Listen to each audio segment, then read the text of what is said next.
What's up, everybody? We are on the road to 2.4 hours of LeMullets. Woo! And we're coming back with wind, dadgummit. I was supposed to already be there by now, but as you guys are going to see on another channel, we had Finnegan and Dave Freiberger showed up at the shop this morning, and we had to fix their truck so they could make it to 2.4 hours of LeMullets. And I had stuff I needed to get done for the day, so I had to work on their truck, do my stuff that I needed to do before I could leave, and now we're headed to Bradenton and the Freedom Factory. But this video is just going to be about Steve's dually that everybody really likes, the one that was on Pastime. It's kind of a detailed video of what's going on with it, inside, outside, underneath, and hope you guys enjoy the video.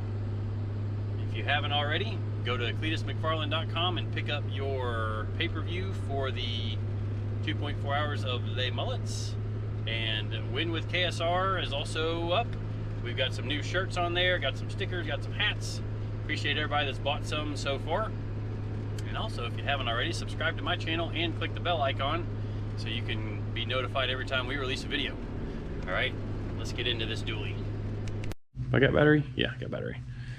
All right, so some of you guys wanted to see kind of more in depth about this gigantic dually. So I've got the front of it lifted up. It's a little big to put on my lift, but I can at least lift the front of it up and we'll slide under it and show you kind of what's going on underneath it.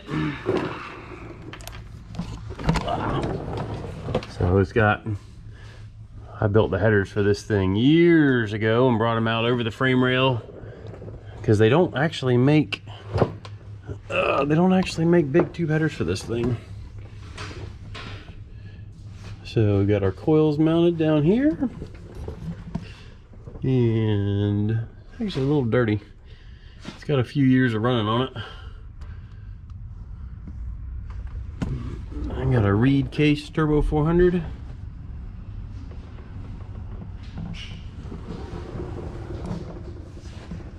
Got a couple of extra sensors on it. That's my line pressure, so I can verify that everything's happy with the pump. And then on this side, I've got a converter charge pressure sensor.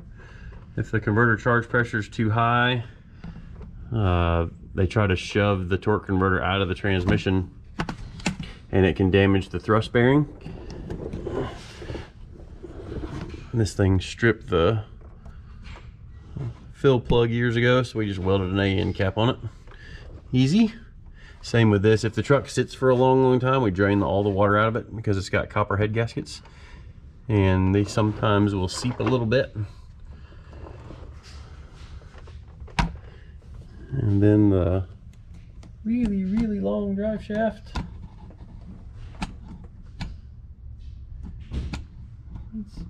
That thing combined is probably 8.5 feet.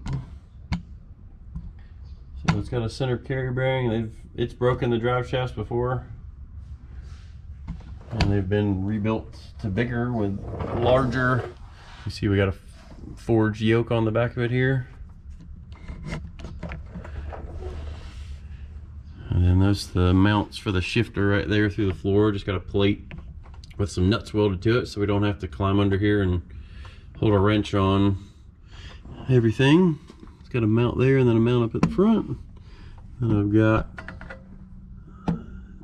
a Hall effect speedometer sensor in here so I can monitor the rear wheel speed. It's got blower belt shreds everywhere. We thought we blew most of them out. This is an overflow for the transmission.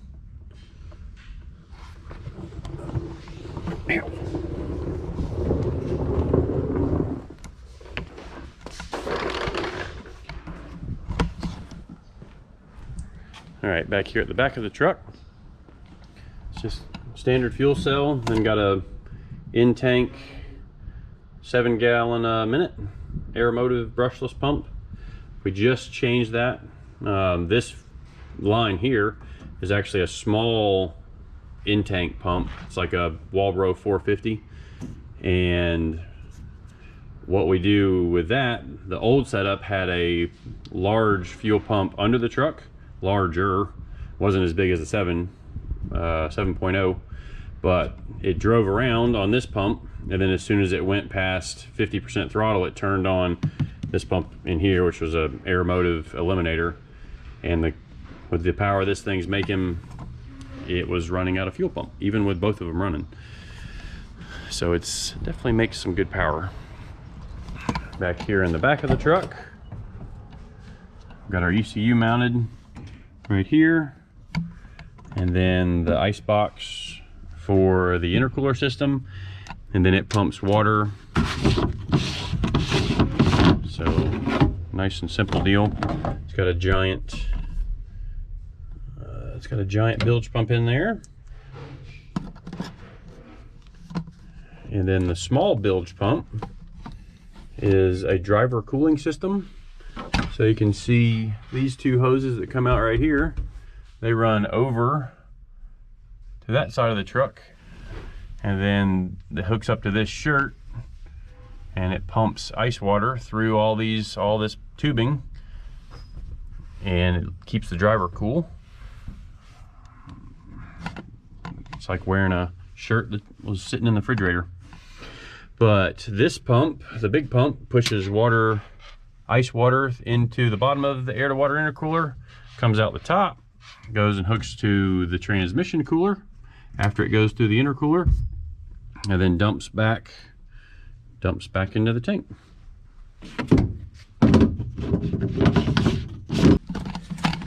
All right, so up here under the hood, is a 565 cubic inch big block Chevrolet. It's an engine we built, I want to say about 4 years ago now. It's been in there a while, back when we were at the old shop. It had the side mount blower over here, and now it's got the gear drive, which of course meant we had to do a lot of re-engineering on mounting the power steering pump, which also powers your assist for your brakes. So that's a very, very important belt for stopping this gigantic truck. And the gear drive was only designed, so you can see it's got a serpentine pulley and then this pulley. So what I did is I actually machined this pulley so that it registers inside of the serpentine pulley, and then use longer bolts. I don't know if you can see down in there just how tight everything is, but I've got it engineered where you can see the bolt heads that are sticking out behind the pulley. That's what bolts all of those pulleys to the engine. And then it's got some polyurethane kind of pucks that go in on a geared, heck, I don't know what the heck you call it, but the two mate together, and kind of like just like this right here. Like you can see between this black piece and the darker gray piece, there are polyurethane pucks that kind of dampen some of the vibrations between the blower and the gear drive, and then there's the same thing between the gear drive and the engine. And obviously that thing's kind of occupying the space where the radiator used to go, so we did a dual radiator setup because this thing does drive around on the street down around Steve's hometown. And so we remade the charge pipe to connect to the gear drive. The fans are staged, like this one comes on at, I want to say 175, and then this one comes on at 195, and it sits, even with just one fan running, it sits at about 180 degrees. And then in the interior here, you can see the hookup for the cool shirt. It hooks up to this shirt, pumps ice water through it. Something that I started doing with the road racing stuff that I do, because we endurance road race, and it helps keep us cooler. Actually, last thing we've got to do to this thing is it broke the factory hood latch. So we're replacing that with an aftermarket one. Got the Holly dash mounted to the screen. This light here is just a giant warning light. If any of the warnings are triggered in the ECU, it turns that light on. And so you'll see it actually when it's cranking. It's got a low oil pressure light. It's got a low oil pressure light above, I think, 100 RPM. So if it's cranking and it's not making enough oil pressure, it turns that light on. All right, so these switches down here, this is the cool down switch, just like what we did in the Dale truck. And we had done this on this truck, you know, 4 or 5 years ago when we did the Holly fuel injection install. And this turns on both fans, electric water pump. And then this switch here is for the big pump for the intercooler. Actually, I don't remember which one's which. I think this is the intercooler, the big pump, and then this is that's the driver cooling system. So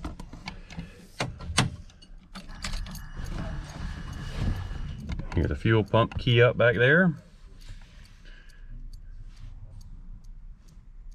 We've made this bracket to put the shifter up over the seat here. You know, the charge pipes for the supercharger run all the way through the cab, under the seat, back here to the intercooler. So he can go cruising around.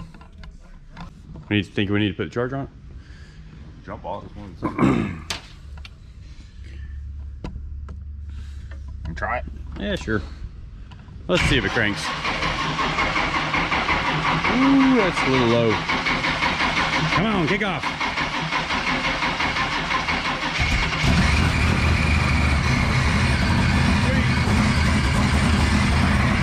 Heck yeah.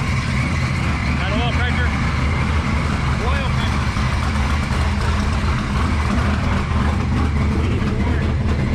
Got line pressure too.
All right, got some fuel in her.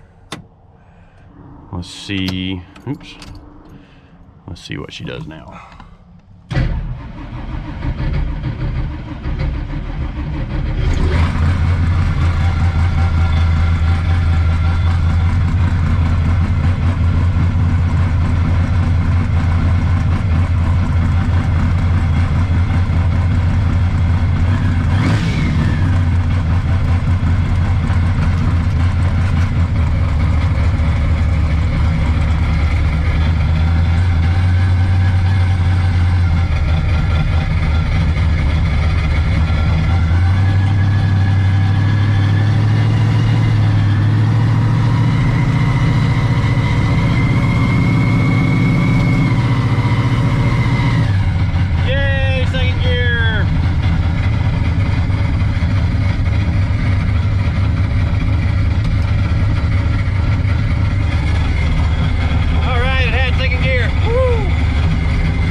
All right, so I went for a test drive, made sure all the gears were there, got fluid throughout all the passages, and brought it back and jacked it up to get the truck level so that we can get an accurate reading on the transmission fluid in the transmission pan. So we got that done. Everything seems happy. It's got all 3 gears.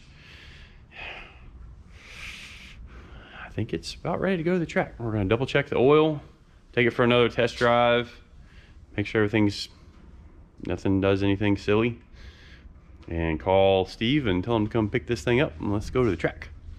This thing has teased us for a while on getting into the 9s. It's run some 1/8 miles that would put it deep into the 9s, but it stripped the belt on the 2-3 shift and did that a couple of times. But now there's no belt to strip. Blow the gear drive up, I guess. Hopefully we won't. But the only thing that's still left in this thing that's kind of stock-ish is the rear end and the really, really long drive shaft. So we'll go for another test drive and then get this thing back to Steve. All right, so that's kind of a walk around of Steve's dually. Next video of this thing will be at a racetrack where we're gonna try and go out and finally put this thing into the nines. It has been teasing us for too many years with, we take it out there and it breaks the blower belt, and we take it and then it breaks the ring and pinion, then it breaks the drive shaft, then it breaks the transmission, then it breaks the blower belt. Well, we've eliminated hopefully most of those problems. I think the rear end will probably be the weakest link in this thing still, but with the gear ratio change in the transmission, it should soften up the launch to where it's not quite so hard on the differential or the rear end. And hopefully next video will be real exciting, at least about this truck. So thanks again for watching. Please like and subscribe to the channel if you haven't already. We will see you in the next one.